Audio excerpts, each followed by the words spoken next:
primer lugar, y como no puede ser de otra manera, mi agradecimiento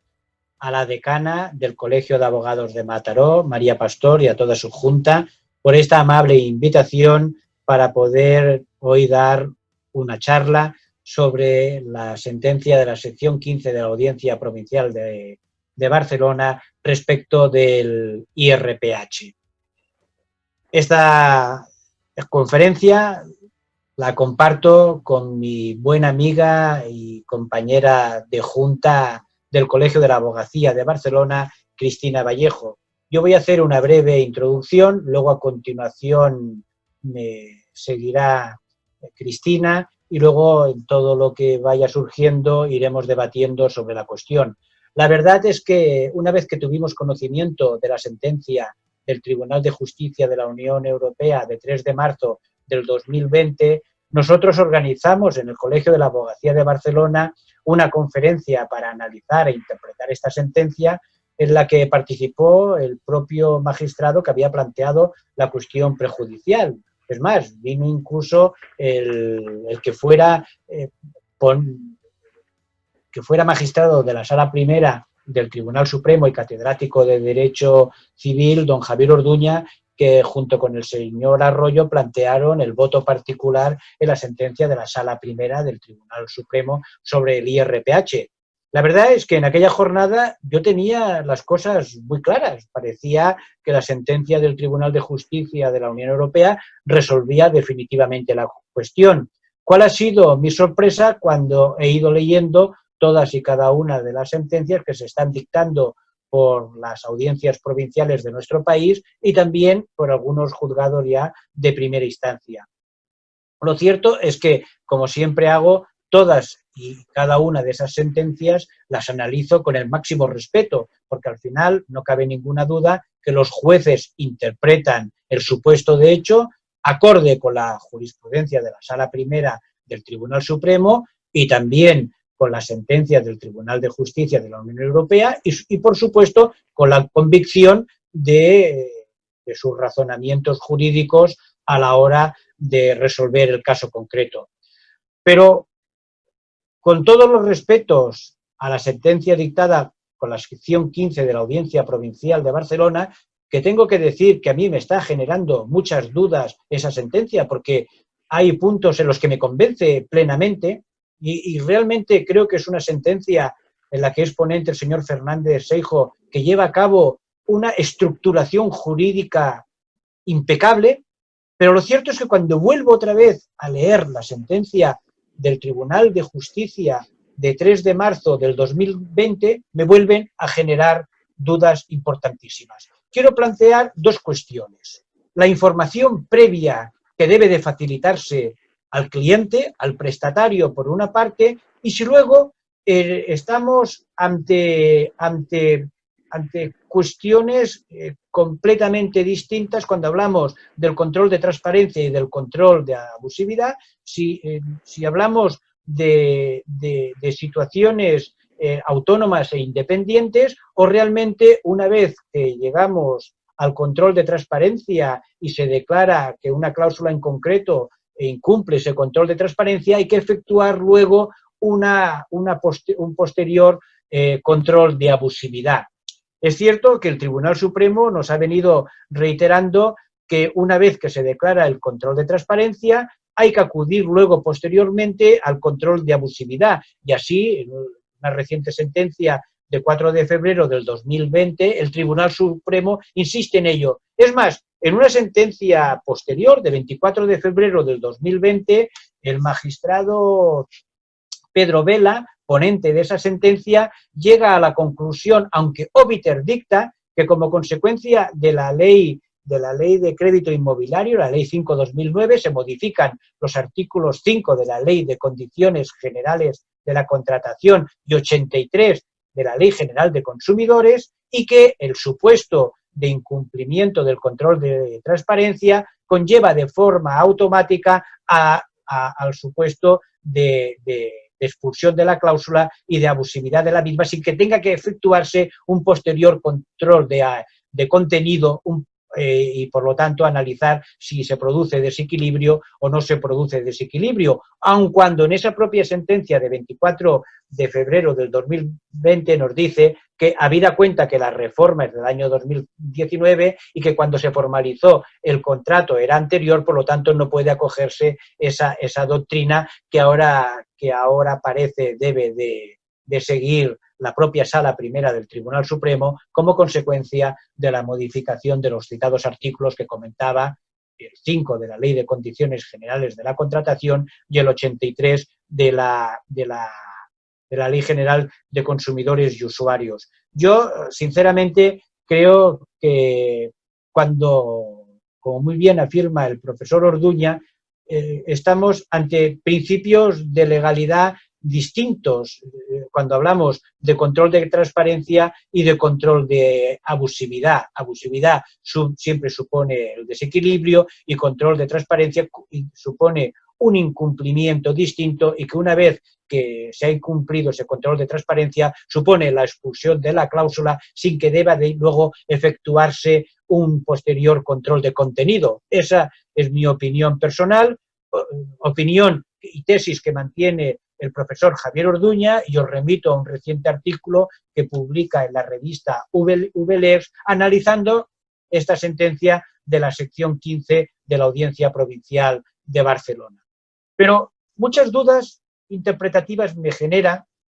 el razonamiento jurídico de la sentencia de la sección 15 de la Audiencia Provincial de Barcelona, porque parte de la premisa que pese a que la orden ministerial del 94, la orden de transparencia del 94, exigía dar una información sobre la evolución de ese índice durante los 2 últimos años anteriores, que esa obligación queda plenamente suplida habida cuenta de que el prestatario tenía conocimiento de esa evolución por las propias publicaciones que se llevaba a cabo por el Banco de España a través del Boletín Oficial del Estado y del conocimiento que se presume que ya tenía el prestatario de esos índices. Y claro, cuando uno lee el apartado 51 de la sentencia del Tribunal de Justicia de la Unión Europea, nos dice que lo que debe de analizarse por parte del juzgador para resolver la cuestión litigiosa es no solamente, como ya sabemos, que la cláusula sea clara desde el punto de vista gramatical, sino que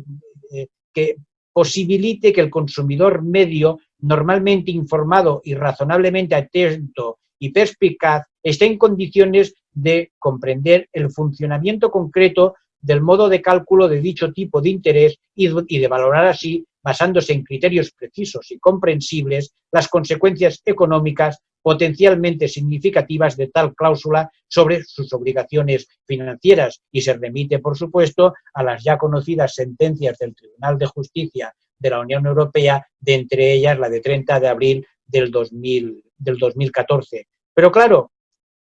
para que el juez pueda llevar a cabo esta comprobación, el Tribunal de Justicia de la Unión Europea nos da una serie de pautas y sobre todo las encontramos en los apartados 53 y 54 de la sentencia de 3 de marzo. Y nos dice en el apartado 53 que por lo que respecta a una cláusula como es la del IRPH y siguiendo las observaciones del abogado general en los puntos 122 y 123 de sus conclusiones, es pertinente, a efectos de tal análisis, la circunstancia de que los elementos principales relativos al cálculo IRPH de las cajas de ahorros resultaban fácilmente asequibles a cualquier persona que tuviera intención de contratar un préstamo bancario, puesto que figuraban en la circular 8 del 90 y luego posteriormente comentado yo en la de 1900, no, la orden de 1994. Y para mí es importantísimo el apartado 54 de la sentencia. También resulta pertinente para evaluar la transparencia de la cláusula controvertida la circunstancia de que, según la normativa nacional vigente, en la fecha de celebración del contrato sobre el que versa el litigio principal, las entidades de crédito estuvieran obligadas a informar a los consumidores de cuál había sido la evolución del IRPH de las cajas de ahorro durante los 2 años naturales anteriores a la celebración de los contratos de préstamo y del último valor disponible. Tal información, nos dice la Corte de Luxemburgo, también puede dar al consumidor una indicación objetiva sobre las consecuencias económicas que se derivan de la aplicación de dicho índice y constituyen un término útil de comparación entre el cálculo, sobre las consecuencias económicas que se derivan de la aplicación de dicho índice y constituyen un término útil de comparación entre el cálculo del tipo de interés variable basado en el IRPH de las cajas de ahorros y otras fórmulas de cálculo del tipo de interés. Es cierto que ya nos ha dejado claro el Tribunal de Justicia de la Unión Europea que las entidades bancarias no tienen la obligación de asesorar y que, por lo tanto, la información precontractual es básica y fundamental para conocer las consecuencias económicas y jurídicas de ese producto concreto. Pero también es cierto que aquí había una obligación administrativa en contratos de importe inferior a 150.000 euros respecto del índice IRPH, que no lo había, por ejemplo, para el Euribor, para comunicar, informar en el prospecto informativo de esa evolución de los 2 últimos años. La sección 15 de la Audiencia de Barcelona, y además hay un artículo muy bien fundamentado, publicado en el blog Almacén del Derecho del magistrado Luis Rodríguez Vega, nos dice que a partir del 2011 se suprimió esa obligación y que además tampoco ya se contiene con la Ley 5/2009 de crédito inmobiliario y que por lo tanto lo importante es esa información que estuviera publicada en el Boletín Oficial del Estado. Ese es el criterio que sigue la Audiencia de Barcelona, no es el criterio, por ejemplo, que sigue la Audiencia de Tarragona y alguna otra audiencia de nuestro país. Y para mí ese es el meollo de la cuestión y el que me produce mayores dudas interpretativas, porque nos está marcando la pauta al Tribunal de Justicia de la Unión Europea respecto de ese deber de información y que el Tribunal de Instancia debe de analizar y de interpretar para valorar si se ha cumplido o no el control de transparencia. Y la sentencia de la sección 15 parte de la presunción de que realmente el prestatario tuvo información suficiente respecto de esa evolución y respecto de ese índice, habida cuenta que estaba ya publicado en el Boletín Oficial del Estado. Yo ahí es donde me genera mayores dudas la sentencia de la sección 15 de la Audiencia Provincial de Barcelona, aun cuando repito que es una sentencia que está muy bien fundamentada y que para mí me merece también todo mi respeto. Pero, sinceramente, tengo mis dudas que siguiendo la jurisprudencia o siguiendo la doctrina que ha sentado el TJUE en esta materia y especialmente los apartados 53 y 54, si esa información facilitada en el Banco de España suple ese deber normativo que venía impuesto por la orden del 94 de informar durante los 2 años anteriores de la evolución del índice IRPH ofertado. Cristina, te cedo la palabra. Muchas gracias, Jesús. Me uno, por supuesto, en primer lugar a los agradecimientos tanto al Colegio de Abogados de Mataró, a través de su decana María Pastor, con quien es una gran amistad, y toda la Junta de Gobierno, pero también especialmente a la Abogacía Joven que coparticipa en la grabación de esta cápsula formativa. Bien, un poco al hilo de lo que ya nos ha anticipado Jesús, las conclusiones de la sentencia de la Audiencia Provincial de Barcelona. Estamos en el Partido Judicial de Mataró, con lo cual nosotros venimos del Partido Judicial de Barcelona y tenemos el mismo problema. Vamos a un juzgado de cláusulas abusivas que es primera instancia 50 totalmente colapsado, que está tardando 2 años en admitir a trámite nuestras demandas, que está tardando una media de 3-4 años en resolver, que veíamos la luz en las demandas que teníamos interpuestas o que interponer del IRPH con la sentencia del TJUE de 3 de marzo y que ahora la instancia superior, la Audiencia Provincial de Barcelona, aunque el ponente, como bien ha dicho Jesús, es Fernández Seijo, al día siguiente se publicó en El Derecho un artículo comentando dicha sentencia por Luis Rodríguez Vega, en el que nos dice, por si no quedaba constancia de ello, que toda la sala unánimemente tiene el mismo pensamiento. Estamos a 4 años vista con un panorama pues muy desolador para los que estamos en Barcelona, pero que sin embargo, como bien ha dicho Jesús, hemos hecho un mapa a través para grabar esta cápsula de cuál es el panorama actual en toda España, y tenemos 13 sentencias a favor del consumidor tras la sentencia del TJUE de 3 de marzo de 2020 y 8 sentencias en contra, entre las que se encuentra la que estamos comentando hoy de Barcelona. Comentaré brevemente la de Málaga, de la Audiencia Provincial de Málaga, puesto que es un poco el referente de todas las demás y explica muy bien el por qué se posiciona a favor del consumidor, a diferencia de lo que lo hace Barcelona.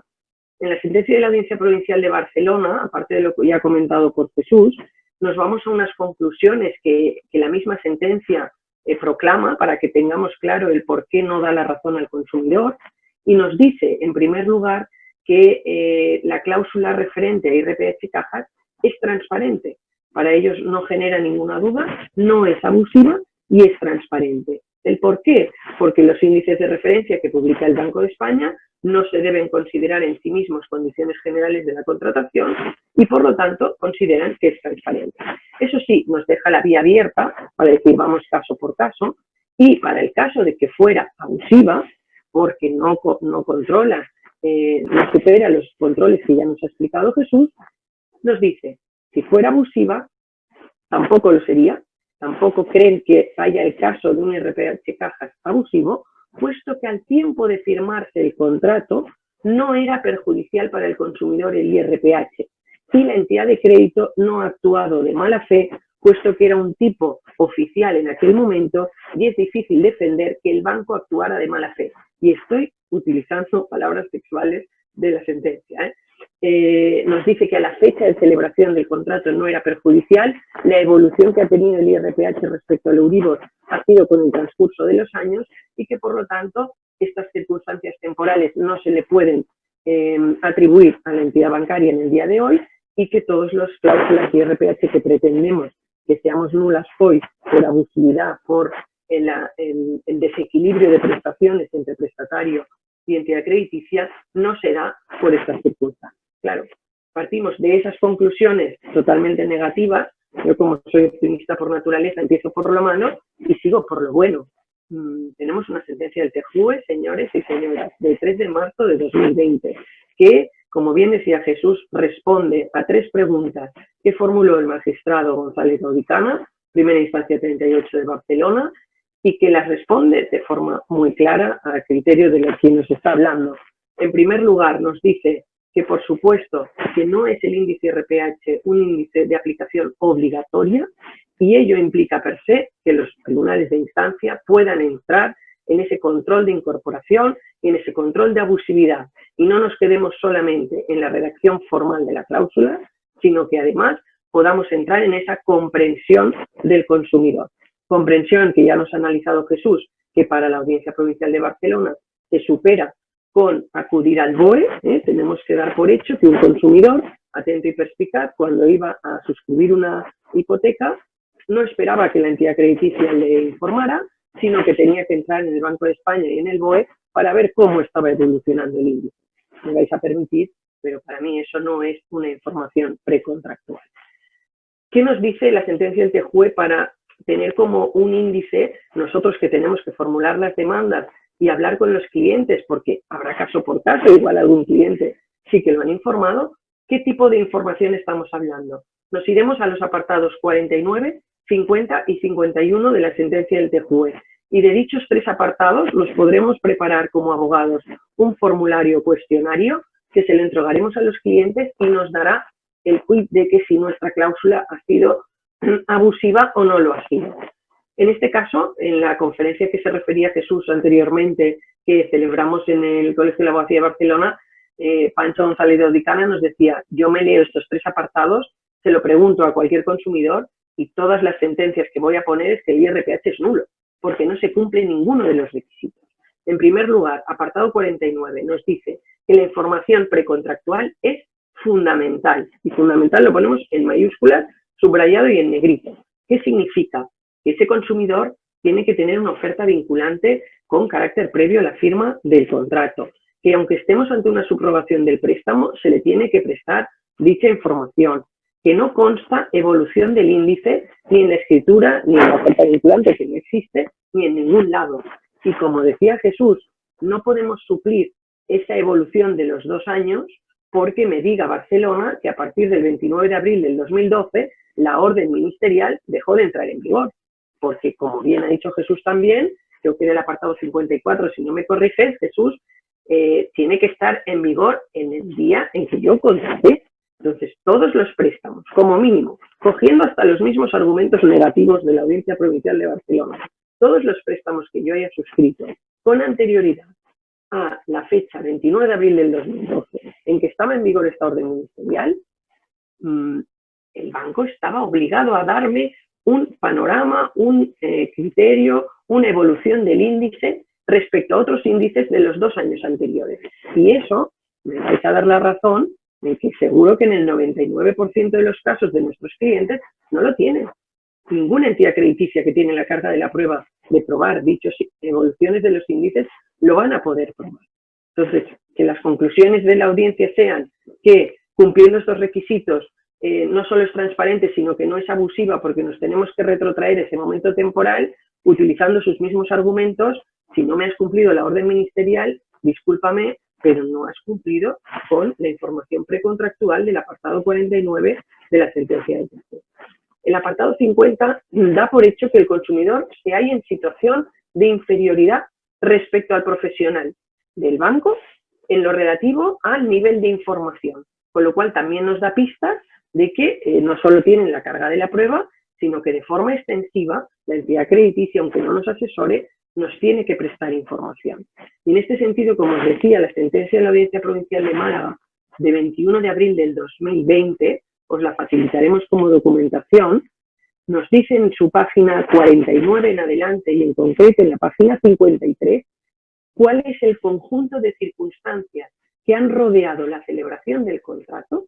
para determinar si esa información precontractual ha existido o no y si nuestro IRPH tiene que ser una cláusula nula por abusiva. Y nos dice lo que estamos comentando, no consta evolución del índice, no consta oferta vinculante, no consta simulación del préstamo con otros índices. ¿Cuántos préstamos tenemos de clientes que no tienen oferta vinculante? Me atrevo a decir 80-90%. Y con la fusión de las cajas en bancos, ¿cuántos bancos van a conseguir esa oferta vinculante que además no existe porque nuestros clientes no la tienen? ¿Cuántos clientes te dicen que no han pasado por el notario, que fueron a la entidad bancaria y firmaron y conocieron en ese mismo momento las condiciones y la escritura que iban a firmar? No van a poder acreditar por parte de la entidad crediticia que se cumplen los apartados 49 a 51. Inclusive el apartado 52 que nos habla de la publicidad e información del prestamista. Tampoco van a poder acreditar que en esa publicidad se hiciera esta información transversal de hablando de distintos índices. Por lo tanto, entiendo que, como sabéis, el magistrado que ha promovido que se dicte esta sentencia ya está planteando con el asunto que tiene en Barcelona pendiente de señalar audiencia previa unas repreguntas al TJUE, puesto que cuando ha salido esta sentencia de la Audiencia Provincial de Barcelona aún le ha generado más dudas de las que tenía. Creíamos que con la sentencia del TJUE 3 de marzo de 2020 lo que tenía que venir era una reforma legislativa para que no hubiera una aluvión de 1 millón de demandas en toda España,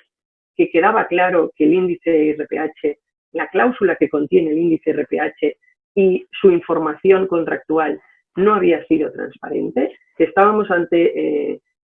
un pronunciamiento de nulidad en el 97% de los casos si lo asimilo a la cláusula suelo,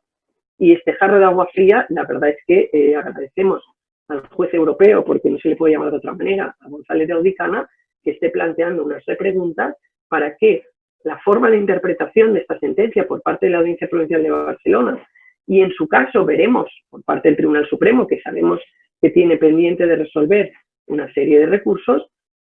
puedan resolver estas dudas que está generando las conclusiones de la sentencia de Barcelona. Porque si os digo, nos leemos la sentencia de la Audiencia Provincial de Málaga o de Sevilla, o las 8 que se han dictado en favor del consumidor después de la sentencia del TJUE, nos queda claro lo que parecía que tenía que quedar claro para todo el mundo, que es que esta cláusula iba a ser casi con total seguridad en todas las demandas una cláusula nula. Si hacemos una evolución del IRPH, entidades incluso al IRPH, al Euribor, estamos hablando que una hipoteca de 180.000 euros, para que hablemos del alcance económico también, la mensualidad de la hipoteca con IRPH hablamos de 918 euros y la mensualidad de la hipoteca con Euribor de 796 euros. Son 1.500 euros al año por familia afectada, con un préstamo medio de 180.000 euros, que estamos abonando de más desde que se sustituyó el IRPH cajas por IRPH entidades. Y eso me lleva a la última cuestión, y después le doy la palabra a Jesús para que podamos debatir entre nosotros, pero ¿cuál era la tercera pregunta que nos hacía González de Audicana en la sentencia del TJUE y que resuelve la sentencia del TJUE? La integración. ¿Qué hacemos con estas hipotecas que tienen cláusula IRPH que se va a declarar nulo y qué pedimos en el suplico de nuestras demandas? Nosotros que vamos a redactarlas. Pedimos que se sustituya por el Euribor, pedimos que quede sin interés. El TJUE nos ha dicho que se entiende que en favor del consumidor, para que no quede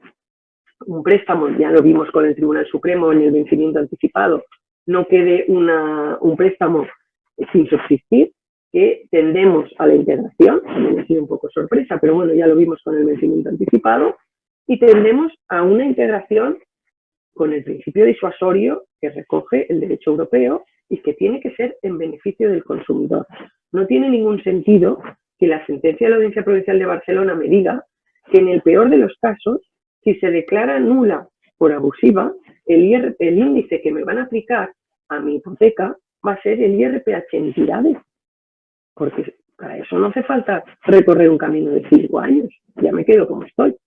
Lo lógico y normal es que con base en el principio disuasorio, en nuestro suplico pidamos la nulidad de la cláusula de IRPH y la integración en cuanto a que se aplique el Euribor, que también os digo que las 13 sentencias a favor que se han dictado a favor del consumidor están integrando en este sentido y están aplicando el Euribor. Málaga lo que nos dice es que es el Euribor con un diferencial medio del propio índice Euribor, no con el diferencial que tenía nuestra hipoteca, porque si no correspondería, no sería justo hacerlo así porque se ha declarado nula la cláusula. ¿Y cómo nos justifica integrar en beneficio del consumidor? No con ese principio disuasorio del orden público comunitario, que en eso Jesús es un gran defensor y no acabamos de integrarlo, sino porque trae a colación el artículo 21 de la Ley de Contratos de Crédito Inmobiliario, que nos dice que el tipo de interés del préstamo no lo vamos a poder modificar en medio de la vida del préstamo si es más perjudicial para el consumidor y si no hay acuerdo entre las partes. Y Málaga nos dice, no hay acuerdo entre las partes, puesto que dicha sustitución deviene de una cláusula nula y nos quedamos sin sustitución. Y la sustitución legal no lo considero un acuerdo entre las partes y por eso integro con Euribor. Esas son las explicaciones que nos dan Málaga y Sevilla en las sentencias que dictan. Un último argumento para buscar de todas formas escapar de estas conclusiones de la sentencia de la Audiencia Provincial de Barcelona. Pues señores, la desaparición del índice del IRPH como índice crucial. Y eso lo tenemos con el Reglamento de Ejecución 2017/2446, que se publicó el 28 de diciembre de 2017 y entró en vigor el 29 de diciembre de 2017. Desde este reglamento de ejecución se establece como índices de referencia cruciales el Euribor, el EONIA y el LIBOR, y ya no consta el IRPH. De forma que tenemos muchas hipotecas desde entonces, a 3 años vista, con un índice fijo cuando lo que yo contraté fue un préstamo a interés variable. En ese sentido, se dictó por la Audiencia Provincial de Girona, el ponente, el presidente de la Audiencia Provincial de Girona, por Fernando Lacaba, una sentencia el 11 de enero de 2018, manifestando que si se va a perpetuar en el tiempo un índice suprimido, que no va a volverse a publicar, hace que nuestra hipoteca pase a ser de interés fijo y ello deviene en nulidad de la cláusula. Esto no ha sido analizado por la Audiencia Provincial de Barcelona porque no era el caso del que estaban enjuiciando. Sin embargo, sí que el caso que estaban enjuiciando era un préstamo de una fecha en la que la orden ministerial estaba en vigor. Con lo cual, sus propios argumentos, creo que junto con la aplicación del apartado 54 que nos ha explicado Jesús, hace que podamos recurrir en casación, si es que ese es el camino que tenemos que seguir, en el sentido de que a mí no me has facilitado la información precontractual que está diciendo el TJUE en sus apartados 49 y 51. No me estás dando la evolución del índice en 2 años. Como mínimo, ese requisito no me lo estás cumpliendo. Si además añadimos lo que tiene el 90% de las hipotecas, que es que no tienen oferta vinculante, que no tienen otra serie de información precontractual, pues está claro que nos quedan años y años que luchar, sobre todo si tenemos que esperar a las repreguntas del magistrado González Audicana, como mínimo un par de años más. Veremos qué resuelve el Supremo. Por muy optimista que yo sea, me temo que irán los tiros por donde concluye la Audiencia Provincial de Barcelona, pero bueno, tenemos 13 sentencias a favor del consumidor que también pueden inspirar al Tribunal Supremo. Y luego siempre la vía abierta legislativa de pues, la función que está haciendo jurisdiccional los jueces de aplicar la sentencia del TJUE el 3 de marzo de 2020, que se podría hacer una modificación legislativa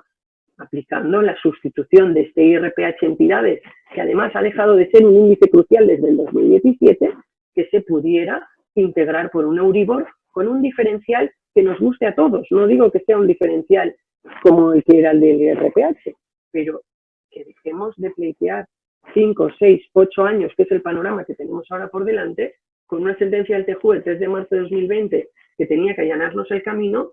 y que ahora nos llega esta sentencia de la Audiencia Provincial de Barcelona, que lo único que hace es concluir totalmente en contra de dichos pronunciamientos. Jesús, no sé si quieres añadir algo. Sí, un par de cuestiones. La primera, como sabes, y como sabe muy bien Julio Naveira y María Pastor, desde la Comisión de Normativa de la Abogacía Catalana ya hemos reivindicado en muchas ocasiones, es más, nuestra propia decana volvió antes de ayer en el plenario que hubo del Consell de Colegios de Abogados de Cataluña a pedirle al ministro de Justicia, que estuvo allí presente en ese plenario, virtualmente, claro, a pedirle que por favor, una vez más se regulara legislativamente y se modificara el IRPH a través de la disposición 15ª de la Ley 14/2013, de la famosa Ley de Emprendedores, que en ese año cambiaron las reglas del juego respecto del IRPH, a fin y efecto de adecuar el IRPH a la sentencia del Tribunal de Justicia de la Unión Europea y sustituirlo por el Euribor. Esa es una petición que venimos haciendo desde la abogacía catalana. Yo tuve posibilidad de participar en el grupo de trabajo que se creó en el Síndic en el año 2015 y el Síndic ya elevó esa propuesta al Parlamento de Cataluña y también al Gobierno de España. Es una petición que se viene haciendo desde muchos foros y desde la abogacía catalana sin ninguna duda. Solamente quisiera puntualizar 2 cuestiones. Una, la primera, estoy absolutamente convencido, y ojalá me equivoque, que la Sala Primera del Tribunal Supremo mantendrá la tesis doctrinal de la sección 15 de la Audiencia Provincial de Barcelona y me juego un vermut virtual con todos los compañeros y compañeras que estén escuchando esta conferencia, a través de cualquiera de las múltiples plataformas que hemos aprendido para poder conectarnos. Pero vamos, estoy absolutamente convencido de que va a ser así. Segunda, y quisiera someter a vuestra consideración. El control de transparencia se basa en la información precontractual, en la información que se suministra al adherente en un contrato predispuesto, especialmente en contratación seriada, en donde el predisponente establece las cláusulas y el adherente no puede influir en absoluto en las mismas. Por eso, la esencia de ese control de transparencia, igual que el del control de incorporación, que se basa en la información que recibe el adherente respecto de ese contrato, porque no puede influir, porque no puede en negociar esas cláusulas en concretos, porque cuando hay negociación ya no hay condiciones generales de la contratación. Esa información precontractual es la que ha venido sosteniendo el Tribunal de Justicia de la Unión Europea y, sobre todo, el precursor de esta nueva doctrina de estos tres controles de incorporación, transparencia y contenido, que es el profesor Javier Orduña, que cuando estaba en la Sala Primera del Tribunal Supremo fue el ponente de la primera sentencia que introdujo en Europa el control de transparencia. Fue la sentencia de 18 de junio del 2012. Recordar que en el Tribunal de Justicia de la Unión Europea su data es de 21 de marzo del 2013. Por lo tanto, si alguien conoce muy bien desde el punto de vista doctrinal y académico esos controles, sin duda es el profesor Orduña. El profesor Orduña nos viene sosteniendo constantemente que nos encontramos ante controles de legalidad completamente distintos cuando hablamos del control de transparencia de cuando hablamos del control de abusividad. El control de contenido, es decir, de abusividad, es siempre un desequilibrio prestacional, mientras que el control de transparencia, es decir, ese control de legalidad cuando afecta al control de transparencia, es un control de información contractual y precontractual. El Tribunal de Justicia de la Unión Europea, que ha asumido, por cierto, el Tribunal Supremo, pone especial énfasis en esa información precontractual. Y ahí es donde nos dice, en esa sentencia de 3 de marzo del 2020, que apartados 53 y 54, que pueden servir de parámetros para comprobar y averiguar si se ha dado esa información precontractual las obligaciones administrativas que imponía el propio Banco de España y el propio Ministerio de Economía a las entidades prestamistas cuando se acudía a ese índice, porque el interés es libre en el mercado. Lo que ocurre es que en un momento determinado se establecen una serie de índices que, sin ninguna duda, son facilitados desde el punto de vista de la administración a través del Banco de España y, por lo tanto, hemos de presumir que son índices válidos, pero que no son imperativos. Y eso es lo que nos dice el Tribunal de Justicia de la Unión Europea y, por supuesto, también todas las audiencias que están resolviendo esta cuestión, incluida la sección 15. Ahora bien, ¿se cumple con esa información precontractual acudiendo a boletines públicos? ¿Tiene el prestatario realmente en una contratación seriada, en una contratación predispuesta, la obligación, el deber de ser diligente y perspicaz acudiendo al boletín oficial del Estado para saber la progresión de ese índice? Yo, por mi edad, recuerdo cómo funcionaba el IRPH y cómo funcionaba las cláusulas suelo y cómo funcionaba el Euribor, el MIBOR y todos los índices habidos y por haber en aquella época. Es el problema que tiene ser mayor y tener memoria. Y tengo que ser honrado. Muchos de los que suscribimos préstamos en aquella época sabíamos perfectamente lo que era el MIBOR, lo que era el Euribor y lo que era el IRPH. Bueno, si he de ser sincero, el IRPH no lo llegué a entender jamás, porque había mucho. Pero sí que tenía muy claro que las cajas de ahorro esencialmente daban IRPH y que los bancos te daban el MIBOR o el Euribor. Y sí que tengo muy claro que era mucho más fácil acudir a un préstamo de una caja de ahorro que no de un banco que siempre te pedía muchas más garantías. Y la verdad es que, si he de ser sincero, de información precontractual me daban bien poquita porque no entendía nada. Y si acudía al boletín oficial del Estado, entendía menos. pero sí que he de ser honrado y decir que realmente 2 hipotecas que suscribí en aquella época, analicé, bien analizado, lo que me podía ser más beneficioso o no a la hora de acudir a un IRPH o de acudir a un MIBOR o de acudir a un Euribor en función de los distintos momentos. Por lo tanto, quiero ser honrado conmigo mismo y con mi memoria y recordar que se daba información. La cuestión es, si había una obligación administrativa de ese plus informativo, hemos de presumir que, como yo, todo el mundo tenía conocimiento de que realmente se daba esa información y podía perfectamente decidir a cuál de esos índices acudir, porque al final iba muchas veces en función de la entidad bancaria donde tú trabajabas habitualmente y donde te concedían el préstamo. Ahí tengo mis auténticas dudas, sinceramente, pero ocurre que constantemente, yo que estoy en un despacho que litigamos mucho, los jueces nos desestiman muchas demandas porque no se ha facilitado una información que viene establecida en normas administrativas o reglamentarias. Aquí o se aplica para todos o no se aplica para nadie. Si está en una orden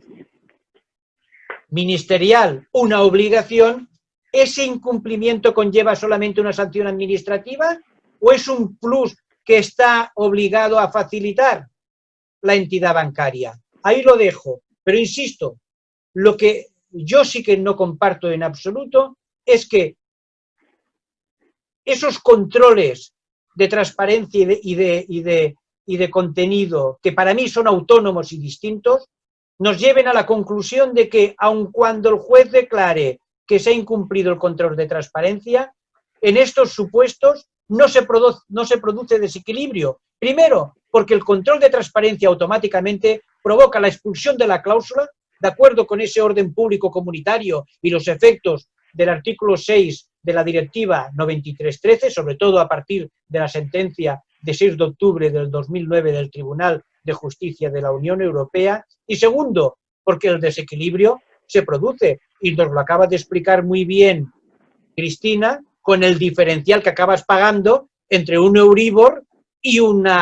índice IRPH. Y con eso, Cristina, creo que yo ya concluyo. Muy bien, pues yo también, para ir concluyendo, más que nada por acabar con algo un poco más de optimismo, ¿no? Alegar ese principio del artículo 6 de la directiva del efecto disuasorio, de integrar en beneficio del consumidor, coger el guante de todas las propuestas de modificación legislativa que se puedan llevar a cabo desde la abogacía institucional y los partidos políticos, porque veo que jurisdiccionalmente, como siempre tengo que decir en todas las conferencias, hemos de recurrir a un Excel para, en función de dónde vive el consumidor, tenga o no tenga la nulidad de su IRPH, y eso, perdonadme, pero esta inseguridad jurídica no puede ser, que si vives en Barcelona no tengas la nulidad del IRPH, y si vives en Lleida, que parece que se ha pronunciado ya en primera instancia 6 de Lleida, sí que tengas la nulidad del IRPH. Esto no puede ser, solo nos lo puede arreglar o el Tribunal Supremo armonizando en beneficio del consumidor, por supuesto, cosa que, como bien dice Jesús, creemos que no va a ser así, una modificación legislativa o unas repreguntas al TJUE, y dentro de 3 años volver a hacer bolos y conferencias para ver lo que ha dicho el TJUE y que se vuelva a interpretar en beneficio del consumidor. Para concluir, el tema de la cosa juzgada también es muy interesante, pero estamos ya fuera de plazo. Simplemente remitiros el artículo que redactó Vicente Pérez Daudí, creo que fue en Nubelex, ¿verdad, Jesús? O en la ley. Sí, sí. Nubelex,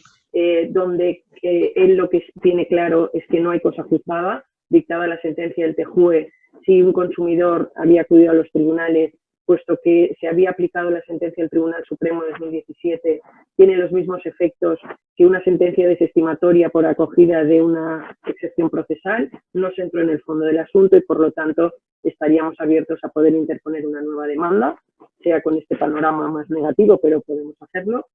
Y emplazaros a nuevas conferencias y nuevos webinars, puesto que creo que este tema va a dar para mucho. Y de nuevo, pues concluir agradeciendo a Mataró la colaboración que siempre tiene con Barcelona, y nada más, despediros de vosotros.